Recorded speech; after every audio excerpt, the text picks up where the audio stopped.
탄생부터 사후세계까지. 안녕하세요, 여러분. 오늘은 좀 무거운 주제를 다뤄볼 건데요. 바로 인간의 탄생부터 죽음, 그리고 사후세계까지입니다. 진짜 궁극의 질문이네요. 누구나 한 번쯤은 생각해 봤을 주제잖아요. 맞아요. 그럼 먼저 탄생부터 시작해 볼까요? 우리가 어떻게 이 세상에 오게 되는지부터. 이 생물학적으로 보면 정자와 난자의 결합으로 시작되죠. 그런데 철학적으로나 종교적으로 보면 훨씬 더 깊은 의미가 있잖아요. 그렇죠. 예를 들어서 불교에서는 윤회 사상이 있어요. 우리가 태어나기 전에 이미 전생이 있었고 그 업보에 따라 다시 태어난다는 거죠. 힌두교도 비슷하고요. 반면에 기독교나 이슬람교는 영혼이 하나님에 의해 창조된다고 보죠. 이 재밌는 건 과학적 관점이에요. 수정란이 형성되고 세포 분열을 시작하는 순간부터를 생명의 시작으로 볼 수도 있고, 뇌파가 감지되는 시점 또는 자궁 밖에서 생존 가능한 시점 등 다양한 관점이 있어요. 그리고 철학적으로는 의식이 언제 시작되는가가 핵심 질문이죠. 우리가 나라고 느끼는 그 자아의식 말이에요. 맞아요. 그래서 많은 철학자들이 고민했던 게 우리는 백지 상태로 태어나는가? 아니면 이미 어떤 본성을 가지고 태어나는가 하는 거예요. 존 로크는 타블라 라사, 즉 백지설을 주장했죠. 반면 플라톤은 이데아의 세계에서 온 기억이 희미하게 남아있다고 봤고요. 이 현대 과학은 둘 다 맞다고 보는 것 같아요. 유전적으로 물려받는 기질이 있고 동시에 환경과 경험으로 형성되는 부분도 크다는 거죠. 자, 그럼 이제 우리가 태어났다고 치고요. 삶 자체에 대해서 이야기해 볼까요? 좋아요. 인생의 의미는 뭘까요? 이건 정말 영원한 질문이잖아요. 실존주의자들, 특히 사르트르는 존재가 본질에 앞선다고 했죠. 우리는 먼저 존재하고 그 다음에 스스로 의미를 만들어 간다는 거예요. 이 반면에 종교적 관점에서는 이미 정해진 목적이 있다고 보죠. 기독교는 하나님을 영화롭게 하는 것, 불교는 깨달음을 얻어 윤회에서 벗어나는 것. 니체는 좀 다르게 봤어요. 신은 죽었다고 선언하면서 인간은 스스로 가치를 창조하는 초인이 되어야 한다고 했죠. 이 카미는 또 달라요. 삶은 본질적으로 부조리하다고 봤어요. 의미를 찾으려는 인간과 무의미한 세계 사이의 충돌. 하지만 그 부조리를 받아들이고 살아가는 게 중요하다고 했죠. 시시포스의 신화죠. 바위를 끝없이 밀어 올리지만 그 과정 자체에서 행복을 찾을 수 있다는. 그리고 동양 철학은 좀 다른 접근을 해요. 도교는 자연과의 조화, 무위자연을 강조하고 유교는 인간관계와 도덕적 완성을 중시하죠. 불교는 고에서 벗어나는 것을 목표로 하고요. 사성제와 팔정도를 통해 열반에 이르는 거죠. 근데 현대인들은 어떻게 생각할까요? 많은 사람들이 행복, 성공, 관계, 자아실현 같은 걸 삶의 목표로 삼잖아요. 맞아요. 심리학자 메슬로우의 욕구 단계설도 결국 자아실현을 최고 단계로 봤고요. 빅터 프랭클은 좀 특별했어요. 홀로코스트 생존자로서 그는 고통 속에서도 의미를 찾는 것이 인간의 가장 중요한 능력이라고 봤죠. 자, 그럼 이제 좀 무겁지만 죽음에 대해 이야기해 볼까요? 네. 죽음은 누구도 피할 수 없는 거잖아요. 하지만 사람들마다 받아들이는 방식이 정말 다양해요.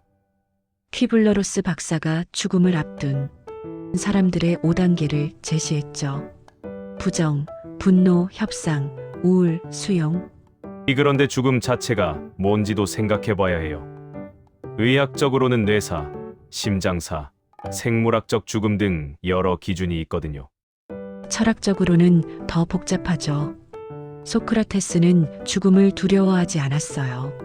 죽음은 잠과 같거나 더 나은 곳으로 가는 것이라고 봤죠. 에피쿠로스는 명언을 남겼죠. 죽음은 우리와 아무 관계가 없다. 우리가 있을 때 죽음은 없고 죽음이 있을 때 우리는 없다. 하지만 하이데거는 달랐어요. 죽음을 향한 존재로서의 인간. 죽음을 인식하는 것이 진정한 삶을 살게 한다고 봤죠. 이 메멘토 모리미멘토 모레. 죽음을 기억하라는 거죠. 죽음을 의식함으로써 현재를 더 소중히 여기게 된다는. 현대의학의 발달로 죽음에 대한 인식도 많이 바뀌었어요. 연명치료, 안락사, 존엄사 같은 논쟁들이 생겼죠. 맞아요. 언제까지 살리려고 노력해야 하는가? 죽을 권리가 있는가 하는 윤리적 질문들이요. 그리고 이제 사후세계 이야기를 해볼까요? 이건 정말 다양한 관점이 있어요. 이 먼저 종교적 관점들을 보면요. 기독교는 천국과 지옥을 믿죠. 영혼이 심판을 받아 영원한 곳으로 간다는 거예요. 이슬람교도 비슷해요. 알라의 심판을 받아 천국 자나이나 지옥 자한남으로 가죠. 근데 세부적인 묘사가 좀 더 구체적이에요. 이 불교와 힌두교는 윤회를 믿어요. 죽음은 끝이 아니라 다음 생으로 가는 통로죠. 업보에 따라 다시 태어나는 형태가 결정되고요. 유대교는 좀 애매해요. 전통적으로는 사후세계에 대한 구체적인 교리가 적었는데 나중에 부활 개념이 추가됐죠. 이 고대 이집트인들은 정교한 사후 세계관을 가졌어요. 사자에서 미라, 제작, 피라미드 모두 사후 세계를 위한 준비였죠. 그리스 로마 신화에서는 하데스의 저승세계가 있었고 북유럽 신화는 바랄라 같은 전사의 천국을 믿었어요.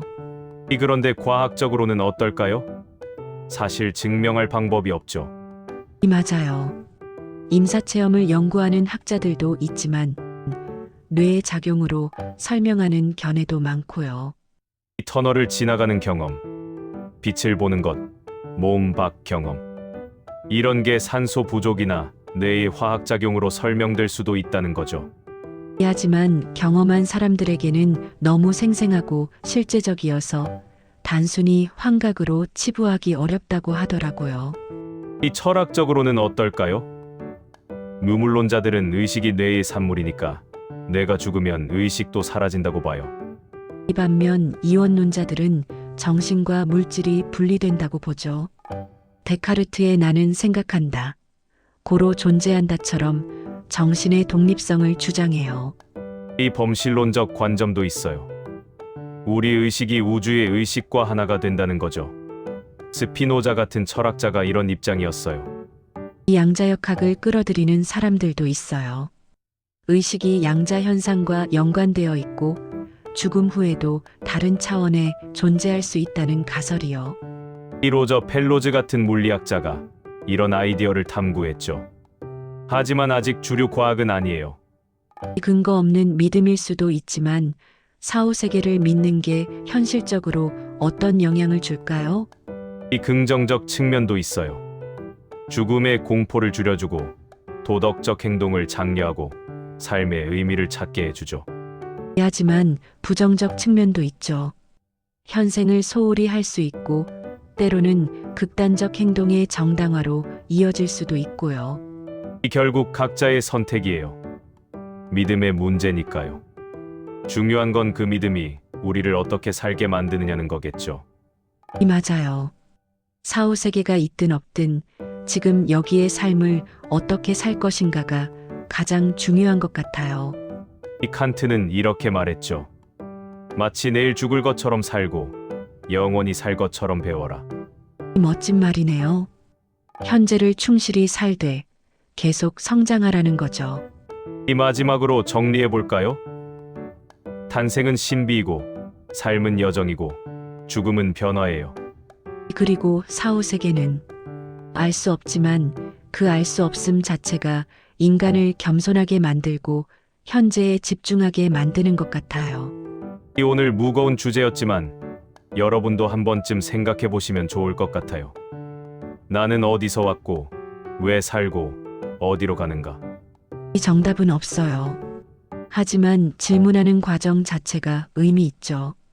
댓글로 여러분의 생각을 들려주세요. 오늘도 시청해주셔서 감사합니다. 이 채널은 병원보다 먼저 60대 이후 꼭 알아야 할 건강 이야기만 정리해드립니다. 다음 영상 놓치지 않으시려면 구독해두세요. 이 채널은 돈 안 들이고 약 줄이고 삶을 오래 쓰는 방법을 알려드립니다. 다음에 더 재미있는 주제로 찾아뵙겠습니다.